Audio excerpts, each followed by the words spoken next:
안녕하세요. 오늘도 여러분들에게 유익한 건강 정보를 드리기 위해 이렇게 인사드립니다. 건강을 위해 통곡물밥을 챙겨 먹고 통밀빵을 고르고 현미를 꾸준히 드시죠? 그런데 놀라지 마세요. 그 음식들이 지금 당신의 몸속에서 독이 되고 있습니다. 설마요? 통곡물이 얼마나 건강한데요? 대부분 이렇게 말합니다. 하지만 오늘 이 영상을 끝까지 보신다면 당신은 더 이상 현미가 건강식이라고 믿지 못할 겁니다. 구독과 좋아요, 그리고 댓글은 이 채널이 더 많은 생명을 살릴 수 있는 힘이 됩니다. 오늘의 이야기는 단순한 식습관이 아닙니다.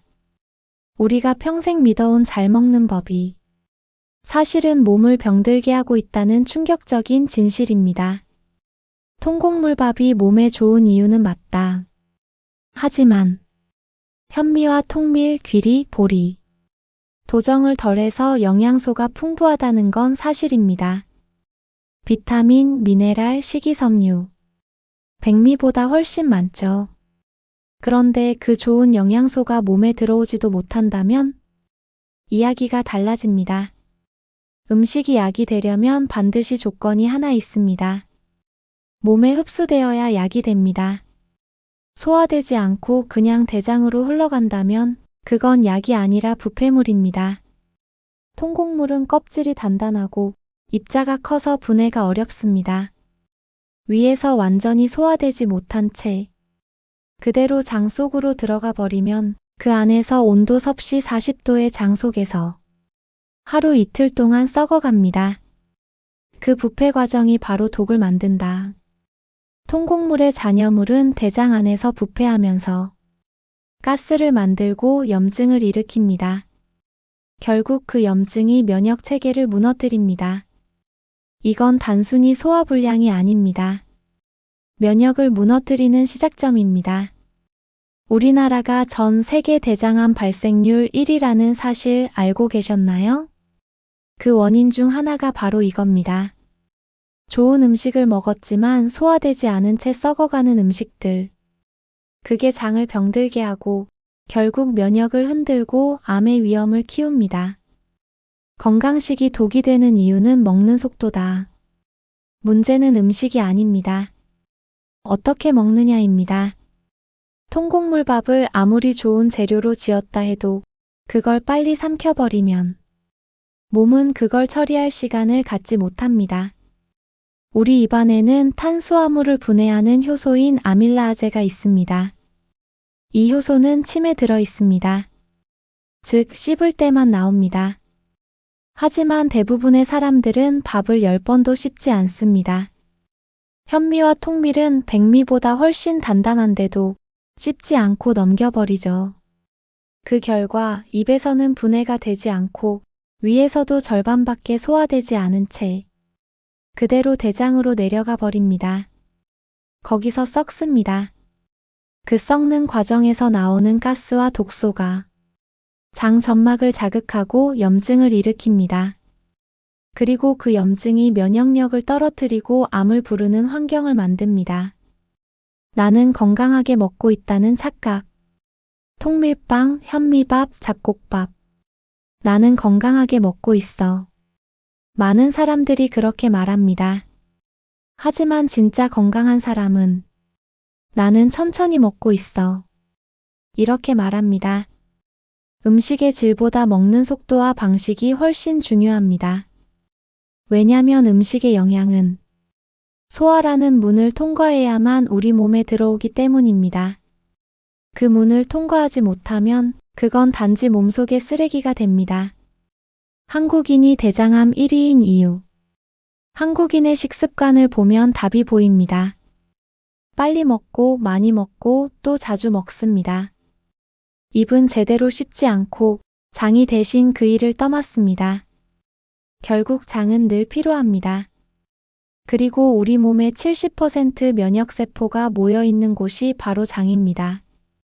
장이 피로하면 면역이 피로해집니다.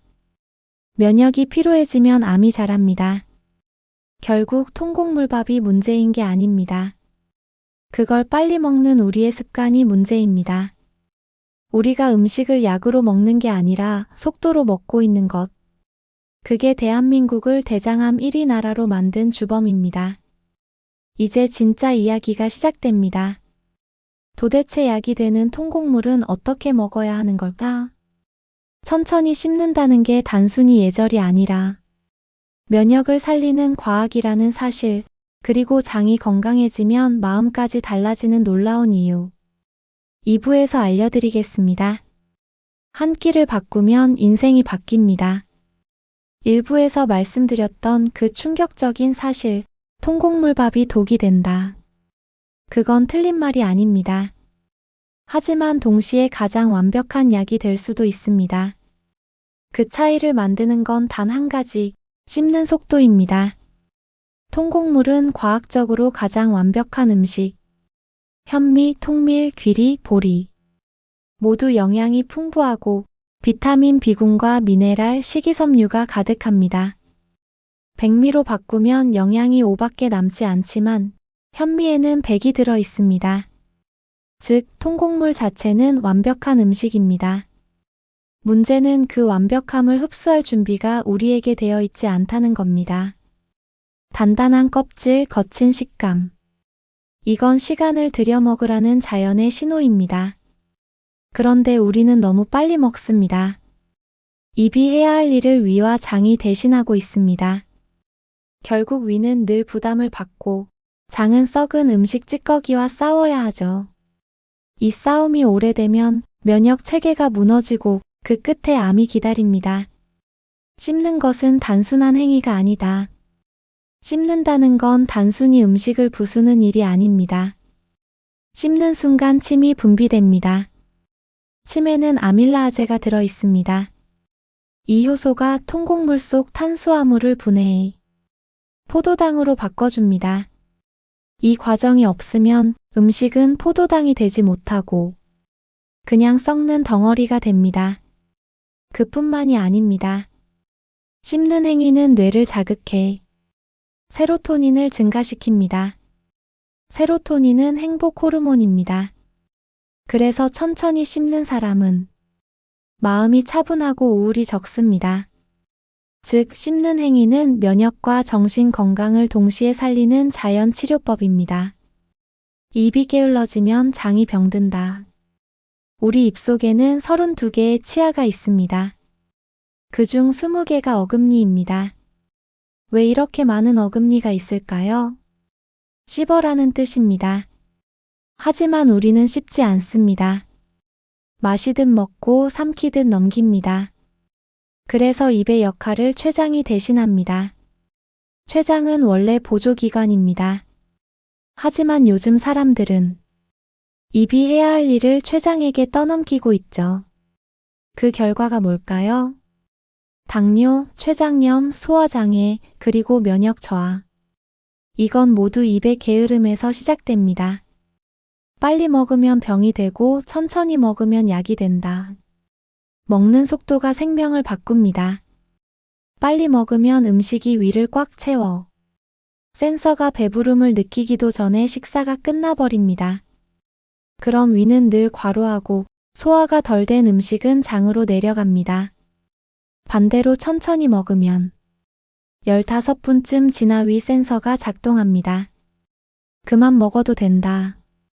이 신호가 뇌로 전달되며 식욕이 자연스럽게 줄어듭니다. 그래서 천천히 먹는 사람은 적게 먹어도 포만감을 느낍니다. 결국 소식이 자연스럽게 이루어지는 겁니다. 이건 단순한 다이어트가 아닙니다. 위와 장, 간과 췌장에 휴식을 주는 가장 확실한 항염 식사법입니다. 장은 우리의 두 번째 뇌다. 행복 호르몬 세로토닌의 90%가 장은 만들어냅니다. 장은 단순히 음식물 통로가 아니라 감정과 면역의 중심입니다. 장이 병들면 몸이 피로하고 마음이 불안해집니다.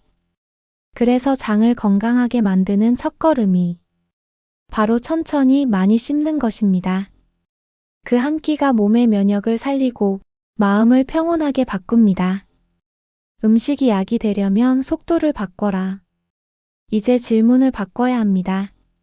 무엇을 먹을까가 아니라 어떻게 먹을까?